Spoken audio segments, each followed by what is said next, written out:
Watching Channel Z, the world's leading zombie apocalypse channel. Broadcasting live from Studio Z. Makes me act the way I do. Hello. Hello, everybody, wherever you are. Welcome to the first episode of the second season of Zombie History. We are so glad to be back with you. Yes. Hello. Oh, Mzilikazi, Hi. it's so good to see you. Sorry, I think like the zombies are in the live stream this morning. I'm not exactly sure what's happening, but hi. Hi. I wouldn't be surprised. There really are zombies everywhere. And, we There just really got to are. roll with it. Yeah. We got to So roll with it. we're back for season 2 to continue exploring the buried past. That's right. How are you doing today? I'm excellent. I'm super excited for today's show. I'm glad to be back. I'm glad for us to be back, and I'm really just feeling good about this season, the Same. season of We show. had such a fantastic first season too. I'm excited to kind of continue talking on some of the things we unearthed there, right? So like strategies through for resistance, but maybe this season through the lens of justice, That's reparative, right. restorative justice. I think that's right. But I think we'll get to that in a minute. And I wanted to start with asking, what was your I think favorite moment from season 1? What thing are you continuing on? Like for me, I'm going to continue talking about it and listening to reggae because of Dr. Hines. But what about you? Yeah, there are so many amazing moments. I really felt like an honor to have all of those amazing guests on the show. What really stands out for me now, and particularly in light of our guest today, is thinking about the first episode of the season when we had Apeke Molo on. And if you recall, we grounded our season thinking about this kind of movement through the African diaspora, starting in the African continent and moving right across the Atlantic to our experience both in the Caribbean and the Americas as we know it.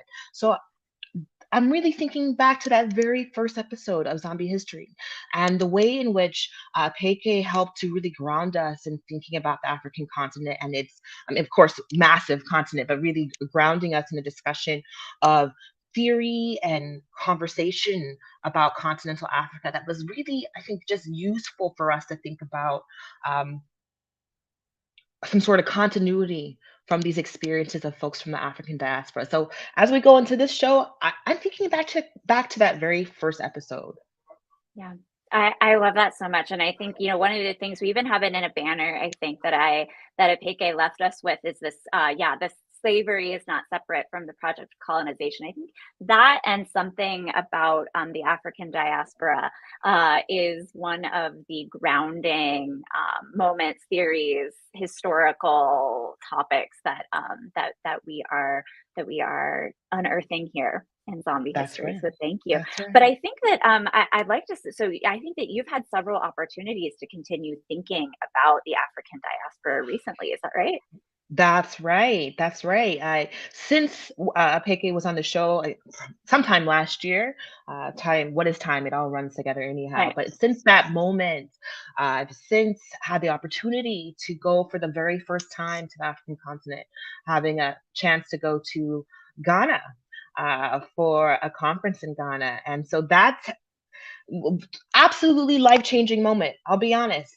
As a child of the African diaspora who's been really grounded in thinking about um, Africa and the Americas, race and Black identity in particular, having the opportunity to, for the first time, go to the African continent and specifically Ghana to like touch soil, to have that experience of really to be there. Of course, it was. Oh, I could talk so much about it, but since Opeke was on the show, having that chance to be in Ghana and to think about what it means to be back, right? And I say that having gone for the first time, so I'm thinking about to go back in the long term sense of things, thinking about the many generations of ancestors of mine who've been on this side of the Atlantic Ocean in the Americas, and what is it like the opportunity to go back, right, where so many folks before me never made it, right, and to have the opportunity to be one to touch soil there. was quite moving, quite a moving experience. As we're, talking about, and I think we'll talk about this more, that touch soil, right, is such an important metaphor, but also reality of what you're describing. But we have this question that I think is related, and we can make it related from Dave.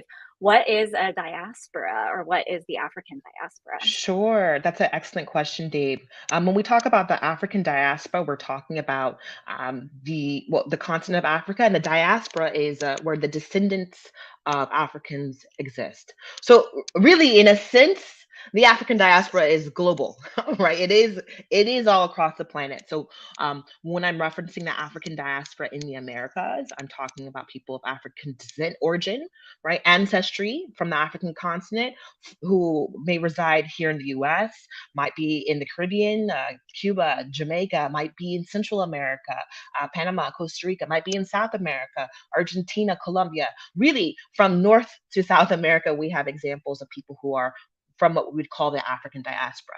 Now, a diaspora is not just one group. Might think of the diaspora like the Asian diaspora, right? We might think of the European diaspora. So that word can be interchanged with discussions on other diasporas. But for this moment in this show, we're talking about the African diaspora.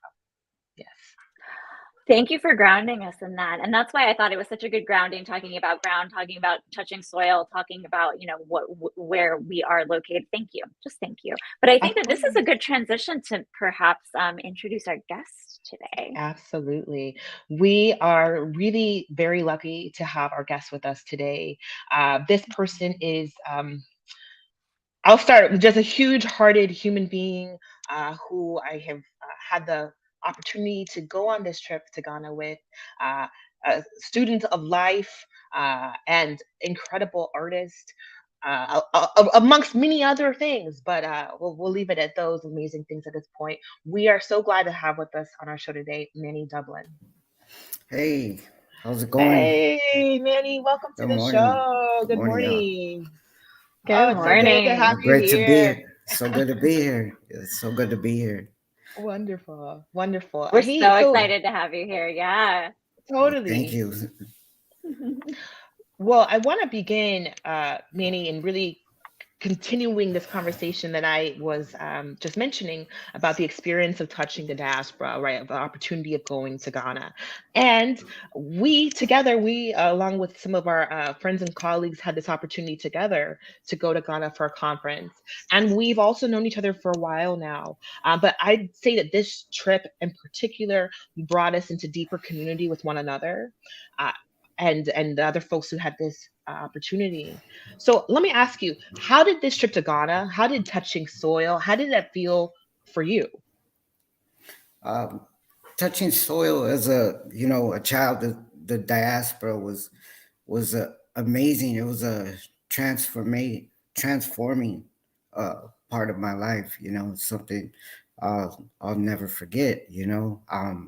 Hearing all these stories of how my forefathers were captured and enslaved and brought to America, and during this horrible time, and me being a result of their resilience was amazing just to step foot on that earth, on that section of earth that is like a home away from my natural, well, it should be my natural home, but of being American is wow. You know what I mean?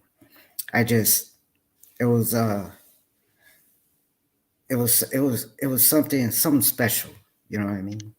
Yeah, Okay. to be able to go there and see where my people came from and experience, a living, breathing entity that's like living in the States, where we see so much European. Over there, it was black. Billboards were black. People were black. It was crazy. Especially being from Southern California, you'll see a different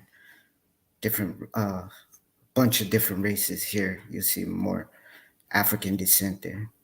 Mm-hmm. Yeah. Is there something about that experience? I know a lot happened, but is there one thing that really stands out to you that maybe grounded your experience in Ghana? one major thing that grounded my experience was a visit to the slave castle, you know, and seeing how our like forefathers were treated, and understanding, you know, who, the what, the where, and why. Like, people used us and we were herded like cattle, you know, and put away and taken from our land. That was like the biggest thing to me. And then just outside of the castle, seeing all the celebrations of life, you know, with black people just dancing, you know, expressing themselves, all the rich colors, the greens, the yellows, the reds, you know. It was just amazing for me, you know, to see where we came from, and understand where we're at today. That's right. I can concur that was a really moving experience being at those slave dungeons. So we've been back a while now. This opportunity, we are in what, about to be March. This is February, the end of February 2023, and Yeah. we were there back in, I believe, October. So let me ask you, it's been a minute since we've been back. Is there anything about that experience that continues to feed you today? Oh yeah, yeah, for sure. First of all, it's got me thinking about like how we're colonized, you know, and how that affects me um, as a black man living in the United States. You know, whereas before I didn't really think of it like that. It was like, oh, this is how I'm supposed to be. You know, this is what a black person in the world is, or American black person, black man is. And once I left, I realized, like, whoa, you know, there's like, there was so much a part of me that I yearned to understand, but it was almost like I was forced to hold it in. And when I got there to see it, it was like, it was just like bursting out, you know. It was like the dancing, you know, the culture, the art, you know, the art, the painting, you know, it's always in our blood, but over here we're forced to like hold it in. Unless we can monetize it, you better hold that in, because it's, you know, it's not okay, you know. Or expressing yourself as a spiritual force, you know, other than Western or Christian, is not okay here in the States, you know. Whether you just be uh, just a local landover, just mourning your family or communicating with the souls of your people, that's not allowed here, you know. And to see that being allowed, like, hey, I was like, yo, I am allowed to do that. This is okay. It is okay for me to grieve my people and honor them, you know, instead of them being called as idols and be forced to see it as idolatry if I recognize them, you know. So it's coming back. It's just opened my eyes a lot, and I feel like my glasses were foggy before, and now I'm like adjusting my lenses to where I can see correctly again, you know. Mm-hmm. I just have to hop in and say, first of all, thank you so much. We're having some comments that are just reflecting on the wisdom of your words and both of y'all's experiences. And I have to just briefly read this from Athena. This makes me think about how we are all zombified by the history that happened before we were born. And in many cases, that history is a history of zombification of one kind or another. And I think that's so much the theme of what we're doing here in zombie history and what we're talking about today that I had to highlight it. And I also wanted to ask, maybe before we move on to our next part of this conversation, I think we're going to talk about this later, but what is the importance of education? What are you reading? How are we in this group expanding, right? What we're talking about, like, what's a strategy for resisting this kind of zombification of history? And maybe this is a question for Mzilikazi, just really quickly before we move on. Mzilikazi, what do you think? How to resist the zombification? Well, really to Athena's point here, right, of recognizing that we are kind of born into a system that zombifies us. right? And so it's one that likes zombies, wants zombies, and what we can do as individuals is to kind of almost push ourselves out of this um, undead state, right? And how do we do that? I think we do that by gathering awareness, right? Through reading and engaging, um, reading the literature, of course, but there are all kinds of other ways to do that, right? If you're not ready to pick up a book, I'd always recommend even going online here to YouTube, finding a speech and engaging with the words, the primary words of somebody from our history and culture, right? So get on there and listen to Martin Luther King Jr. Get on there and listen to Malcolm X. I mean, you can listen to the words of the people themselves talk about strategies, right? Because there's new things in today's day and age, but in a lot of ways, the same history comes up, and the same kind of words of wisdom and resistance come up throughout time. So I start there. And you know me, I'm always going to recommend music and art as a way to dezombify. I was about to say, you can listen to the voices. We can listen to the voice of Dr. Koné. We can listen to Manny. We can also, with our eyes and our ears, listen to art and music. So I think maybe that's a really great transition, Mzilikazi, to our next conversation. Oh, that's perfect timing, really, Liz, because Manny, and as I mentioned in the intro here, Manny is an incredible artist. I mean, incredible work. And really wanted to transition to having a bit of a conversation with you about your art and your artistic process, Manny. Do you see art and artistic expression as dezombification? Oh yeah, for sure. I mean, my artistic expression is a form of me like questioning. You know, when I think about zombification, I think like they filled me up with all this these words and materials, or I read this book and I never got to question it, you know. So my art and expression is like questioning, having a dialogue with this zombification. Is this real? Can I do this? Can I push here? Can I pull there? You know, I feel like if we don't question ourselves, or we would never grow as artists, you know, or people in general, you know. Yeah, so yeah, just basically just a pushing and pulling of my art helps me like break the spell of zombification. Sure. Let me ask you this. Does art allow us to connect to others in a new way? One that's perhaps outside the forces of capitalism and colonialism?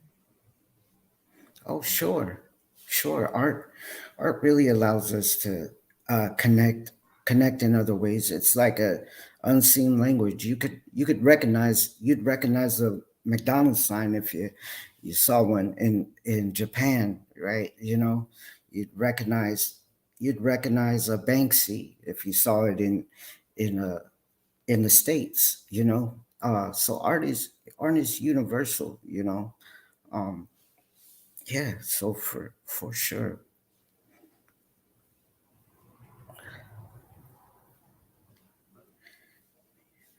Excuse me, that makes sense. The universality of the work, and the way that it has this ability to speak to folks, right? It has this different uh, language, right?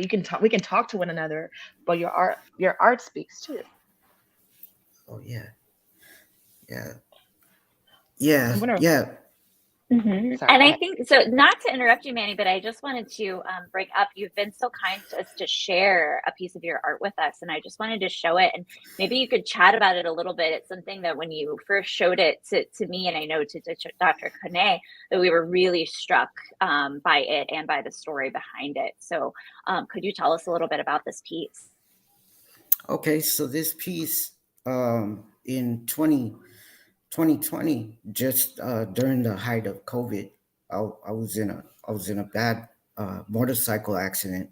I was hit head on by another person driving the opposite way, and I just about lost my life. You know, I was so fortunate that some ambulance were there to pick me up and save me. But unfortunately, I had a few broken, my femurs, both femurs were broken.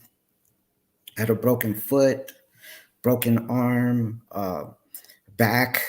So going through so much trauma, I tried to like push that out or deal with it and recognize the trauma and kind of cope with it, you know?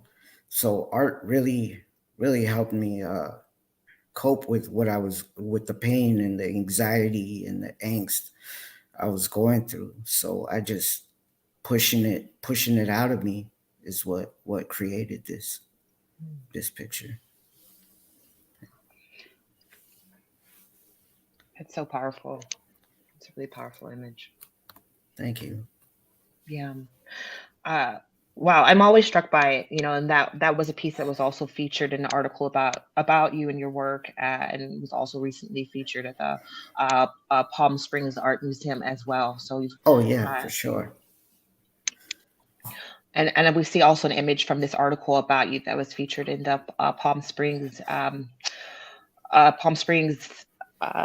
magazine. Palm Springs, Yes. yeah, Palm Springs Life magazine. Yes. That's right. We've got that linked as well. So please check that out Great when you can, article. folks. Pinned to the top of the comments on YouTube and all of our streaming platforms if you'd like to take a look at that article and read more about your recent work, Manny, I think. And we do have a question here from the audience before we move on to our next segment. Like, how has your art, your process, the themes you're exploring changed since your trip to touch ground? Oh yeah. So since my trip, seeing all the beautiful colors out there, I started incorporating a more colorful palette. So yeah, you'll definitely see in some of my newer works, you'll see lots of colorful. Can I share one? Okay. Oh, what we'll do is for those that are watching the stream, we'll have to share that. Unless you have a picture you can hold up, we'll have to share that on our social medias. Oh, perfect. Please, yes, please go get it. All right. This is amazing, Mzilikazi. This is like a surprise. Yeah. Oh, wow. Whoa, beautiful, Manny. So here's the new works in the series that I'm working on now. This is awesome. Highlighting the homeless and that we have here in America, and it's strange because I don't remember seeing more than one or two homeless the whole time in Africa. It's just crazy how we have like so many thousands of homeless here in LA and Palm Springs and other cities, across the states, but in Africa, where we see them as poverty stricken, there was like way less homeless, unless they're not allowed to be homeless on the streets like ours are. So it had a chance. Yeah, this new series, you'll have to keep sharing it with our channel's crew and audience, just because I think that the way that it's evolved, thank you. I wanted to say, before we move to our last segment, I know Mzilikazi, I wanted to ask you a question. I have to ask you. So this season, we're talking about justice, and we're talking about de-zombification techniques to these things that kind of that imprison us, right? So Mzilikazi, how is our modern prison system related to the history of race in America? Okay. Well, we might think about how after the end of the Civil War, we're thinking 1865 and the moment of time that occurs after that, right, which is known as Reconstruction, right? This is an era where you actually see folks who are formerly enslaved get more rights, right? With the end of Reconstruction, there is a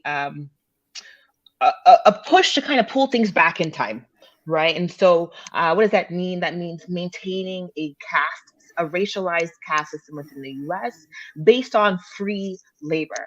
Okay. And so after the end of slavery, you've got this new system, a system of policing, right, such that targets Black people for things like vagrancy, right, just kind of being outside, standing around, right, with not actively working, right.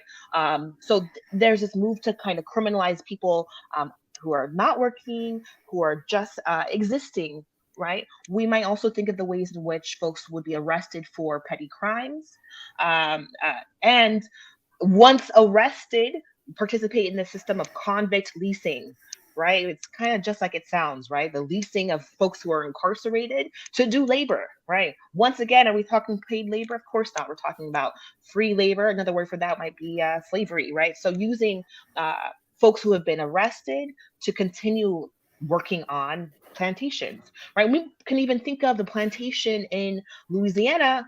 Well, was plantation called Angola, which after slavery, that plantation becomes the prison, right? The Angola prison, where we see some of the same things continue on, right? Plantation farming there with those who are incarcerated doing this free labor. So there's that connection early on. And of course, you may know this, right, that the US incarcerates more people than any other country on the planet, right? And that we have a higher representation of Black or brown people who are incarcerated in the US system, right? And I think part of our transition here is even thinking of the ways that that works. And Manny, you've had experience here. I mean, I guess we all living in the system we're in have experience thinking about the prison system, but you've got that intimate experience with this prison system, and really would say about the zombification, right? The way in which that system continues to zombify people, right? So let me ask you this: are there ways that people can resist zombification within the prison system? Oh yes. One way to resist zombification is is through education. Get yourself educated. Reading books in there, reaching out to people, finding yourself a mentor, someone that's positive. That would help you. Strive for the goals that you would like. Something positive. Something to pull us away from this zombification of just being in that same cycle all the time. Find someone that is out of it, and follow them. Get a hold of them. They'll talk to you. They'll push with you. Yeah, that's right. So you're muted there. Yep. I was saying thank you so much. We're going to talk about education in a minute, but I had to transition because Manny, you told me, and it stuck with me forever, that read Shakespeare, right? Right. And as a Shakespeare person, I had to say, so what I would love to know the things that, mentors, but also can mentors be artists? Can they be the kind of our ancestors? Can they be, etc.? What do you think? For sure. When I say mentors, I mean that's exactly what I mean. Is Shakespeare is your mentor in there? I mean, Shakespeare is not physically there with you, but his writings are. Jean-Michel Basquiat is not with you, but his art is there. And that's an energy that you can follow or latch onto to help pull you out of this zombified cultural scene, or the zombified media that's put in front of you. Latch on to something like that. Those are our ancestors. Maybe a grandparent. Get in tune. Through spirituality. Maybe you have a grandmother that's not here anymore. What would she say? What would she do? That's another way to reverse the effects of zombification. That's really powerful, Manny, because it sounds like in the way that you're considering this, you can have an education in the way that we typically think of education, whether it's you're in school, you're in class, but that education in and of itself is much broader, right? Being able to tap into Basquiat, who's an ancestor now, right? And Shakespeare, to be able to tap into these folks and consider them our present day teachers. Even to your earlier point about considering really ancestral worship, right? And the way we can Yeah. call our ancestors in to help guide us as well. I think it sounds like those things are also within the way that you're thinking of education. Oh yeah, for sure. 100%. Mm, 100%. You know, let's use our minds and open it up a little bit, you know, aside from what we've been told that it can do. You know, that's we're only using what they, whoever they is, maybe our colonizers, maybe our zombifiers, are telling us what capacity we have. You're not a computer, you're a human being. There's so much more that your mind can do. There's so much more that a soul can feel, can touch, you know. You can see, you know, use your mind's eye to see things, you know. mhm. Yeah, but it doesn't happen without you resisting this zombification, resisting the, you know, this colonization, you know. So question it all too. The media, everything, you know. Mhm. That's another way. Let me ask you this. When, and I think it's different, prison by prison, jail by jail, but when in prison and folks are trying to access education, right? What I've often seen that it's harder for folks, that it can be harder for folks to access education, right?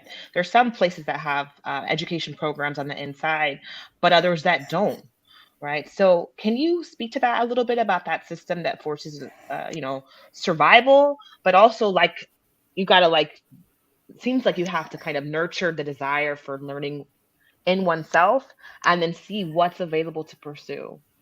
Yeah. So speaking on prison, going towards both you and what Liz was saying in the chat, about having access to education and our books. You know, I think our some parts of our government or our justice systems, they kind of shield us from that. They put the blinder over our eyes to like force us to read what's in front of us, what's on our cell phone, what's put right in front of us. And when they took that education away from us, this is all we have now. This is where we're looking. We're looking at TV. We're listening to anybody but the right people. And I think they found that once we got educated, we started to resist more, and they don't want us educated, you know, Mhm. because the more complacent we get, the less we're going to resist, right? And the more they can get inside our minds and inside our pockets and inside our souls, you know. Mhm. Yeah, absolutely. Right. And of course, you know me, I'm hearing you say it. But yeah, you all heard it here first, right? The first step is in resisting, right? Like resist that effort at zombification, right? For something else, right? For education and for self-knowledge, for a greater awareness of oneself and one's Yeah, community, all of that. for your art, find something you love and just build on it, expand on it, and share your knowledge, share what you've come up with others, you know, especially if you happen to find yourself in a prison setting, because it's really hard to find there, you know. It's really hard to find in that setting. That's right. So Wow. I will come on and say we have maybe one last question from someone that's watching the stream. So and I think this is a question for Manny. When you're trying to break the cycles of zombification, do you believe it is more important to find spiritual education or textbook education? We've been talking a lot, I think, or we talked a little bit, right, about the many kind of modes of education, right? So what's most important when you're trying to break that cycle, or what has been most important for you, Manny? For me, I think there was a at first there was a spiritual education, and it came spiritual education just before textbook education, and that's only because I had to find out who Manuel was, who is Emmanuel, who's the person, the spirit, and what does he live for? What does he want? Why is he here? And I kind of nurtured that. I educated that. I built the strength and fortified the parts that were already strengthened there, and then I was able to receive the book education. So I would kind of start with spiritual education. I feel like they're both great. They're both great, except the book education sometimes it can lead us to where we're at now. It depends if you get a book written by colonizers and you're fed that your whole life, K through 12, then it's kind of hard to resist, But if you start with your spiritual side and ask yourself the questions: what do I believe? What feels right? What feels wrong? That's That right. is so beautiful. We have to know ourselves before we can reach out for new knowledge, inner knowledge before outer knowledge. Just thank you so much, Manny. I'm sending such gratitude to you. Thank you, guys. Mzilikazi, I just feel like I've learned so much listening to you, Manny. Thank you. And I hope that we get the Thank opportunity you. to see more and more of your art. So please share with us so Absolutely. that we can share on our socials. And Absolutely. likewise, I can't wait to hear more and more of these talks. And this is so wonderful. It's amazing you guys are doing this and helping our people grow. Thank you. Thank you for being here. Thank you for being here. Thank you, guys. We appreciate you. Mzilikazi, that was such a great first start to our second season of Zombie History. Thank you. And please, if you're watching, make sure you like, you subscribe, you follow us on social media. We would love to continue unearthing buried past with you. That's right. And thank you, Mzilikazi, as always. Thank you, and thank you to Manny, everybody watching, and really continue to tune in to the shows, please. And just remember, we appreciate you joining us, and we will see you next time. But until then, hey, don't be a zombie. Know your history. All right, take care, everybody. And if the whole world says that we're cool,